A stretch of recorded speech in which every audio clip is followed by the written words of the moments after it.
ميدو حارس مرمى منتخب الرأس الأخضر فوزينيا الذي لعب مباراة كبيرة أمام المنتخب الإسباني خرج بتصريحات مثيرة قال فيها بأنه كان يحلم بنقل والدته أو مرافقة والدته له إلى الولايات المتحدة الأمريكية حتى تكون في المدرجات وتشجعه، لكنه للأسف لا يملك المال الكافي من أجل ضمان تكاليف سفرية والدته.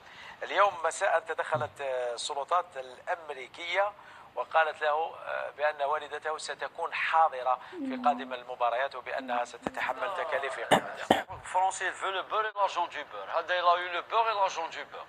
دار مباراة دخل التاريخ. قبل المباراة كان عنده 50,000 متابع، بعد المباراة اليوم يدور 7 ملايين متابع على انستغرام. هذا يقدر يولي انفلونسور مور كوب دي موند. il a 7 مليون دابوني. il a tout gagné بالماتش تاع الاسبان. صراحة فاز بكل شيء لأنه لم يكن معروفا قبل تلك المباراة بالطريقة التي أصبح معروفا بها الآن. قاد منتخب بلده في سن 40 سنة، سي ان غارديان بريسك سبور يترافاي في الكاب فير.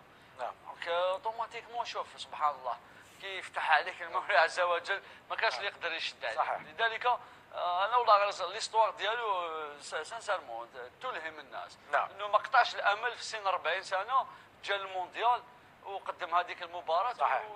وفتحت امامه الان كل الابواب. نعم.